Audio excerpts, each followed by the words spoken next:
ഇതാണ് Kochi international airport.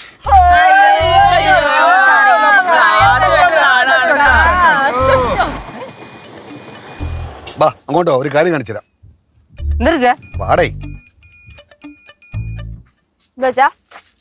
ഇവിടെ നിന്നാ ഫ്ലൈറ്റ് പറഞ്ഞ കാണാം. ഇവിടെ എന്നാ പിന്നെ ഫ്ലൈറ്റ് അല്ല പിന്നെ ഓട്ടോറിച്ച് വരുന്ന കാണാൻ പറ്റൂ. ധിക്കാരി ഇവനെ കൊണ്ടുവരണ്ടായിരുന്നു കേട്ടാ. നമുക്ക് അകത്ത് പോവായിരുന്നു, പക്ഷെ നമുക്ക് ഇവിടെ കാറിട്ടാലേ നമുക്ക് സൗകര്യമായിട്ട് കാണാൻ പറ്റും. അല്ലാതെ അകത്തോട്ട് പോയി കഴിഞ്ഞാൽ എക്സ്ട്രാ വാടക കൊടുക്കേണ്ടി വരും. കാരണം അതുകൊണ്ടല്ലേ എന്തോന്ന് അച്ഛൻ ഇങ്ങനെയാണെന്ന് പിശുക്ക് കാണിക്കുന്ന കഷ്ടമുണ്ട് കേട്ടാ. ഇവിടെ അകത്ത് പോയ തിക്കും തിരക്കുവാണെന്ന് ആകപ്പെട്ട പ്രശ്നമാണത്. അവനത് ഇഷ്ടമില്ല, കുട്ടൂർ ഇഷ്ടമല്ല. തന്നെയല്ല ആരോടും പറയണ്ടെന്ന് പറഞ്ഞിട്ടുള്ളത്. വരണ കാര്യം ആരെ അറിയിക്കണ്ടെന്ന് പറഞ്ഞത്. ഈ അച്ഛന്റെ പണിയാണ് ഈ കയറി വിടുന്നത്. അവിടെ വീട്ടിലിരുന്നാൽ മതിയായിരുന്നു. അവന് ഒരു പ്രൈവസി ആണ്. അതുകൊണ്ട് ആൾക്കാരുടെ ഇടയിൽ 1-10 പേര് അറിയപ്പെടുന്ന ആളെന്നാണ് അവന്റെ വിചാരം. അതല്ല, അങ്ങോട്ട് വരില്ലായിരുന്നു. എന്തിനാ ഇങ്ങോട്ട് വന്നേ? അല്ല ഇപ്പൊ മാമ പോയാലോ ചിലപ്പോ മാമ എങ്ങനെ പൊന്നെ മാമ ഇതുവഴിയേ വരൂ. പിന്നെ അല്ലാതെ നിങ്ങൾക്കൊരു ഗോൾഡൻ ചാൻസ് പറഞ്ഞുണ്ട്. ഫ്ലൈറ്റ് പറഞ്ഞുണ്ട്. കുഞ്ഞിനെ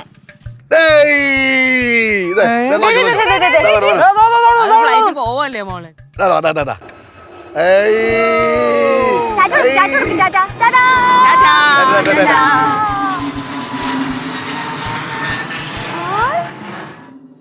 ഇത് ശ്രീകുട്ടനെ കൊണ്ടുവന്ന ഫ്ലൈറ്റ് ആണ്. പിന്നെ ഫ്ലൈറ്റ് വന്നിട്ട് ഫ്ലൈറ്റ് തിരിച്ചു പോയി. എന്നിട്ട് ഇവിടെ ആളെത്തിയില്ല. ഈ കുട്ടമ്പള കൃഷി ഓഫീസിൽ പോയിട്ട് വരുമ്പോൾ അല്ലത്.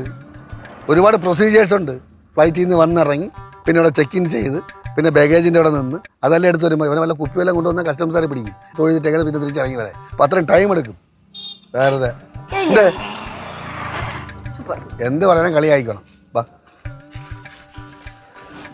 അമ്മ ഇത് ഡൊമസ്റ്റിക് അല്ല, ഇത് ഇന്റർനാഷണൽ. ഇത് ഡൊമസ്റ്റിക് ആണ്.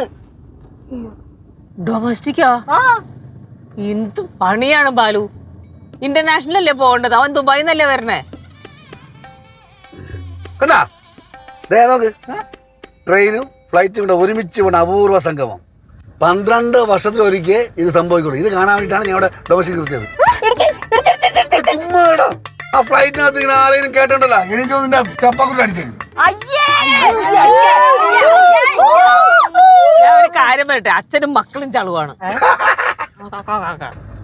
അതെ, അയ്യോ എനിക്ക് മൂത്രം ഒഴിക്കാൻ പറ്റുന്ന സ്ഥിരമുള്ള പതിവാണ്. എവിടെയെങ്കിലും ഒന്ന് ഇറങ്ങട്ടെ, ഒരു 10 പ്രാവശ്യം ഇങ്ങനെ യൂറിൻ പാസ് ചെയ്യാൻ ഇറങ്ങണം.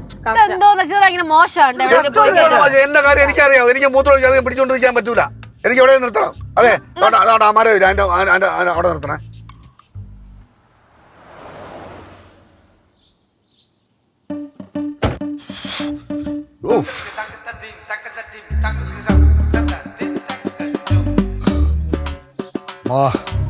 ആശ്വാസം.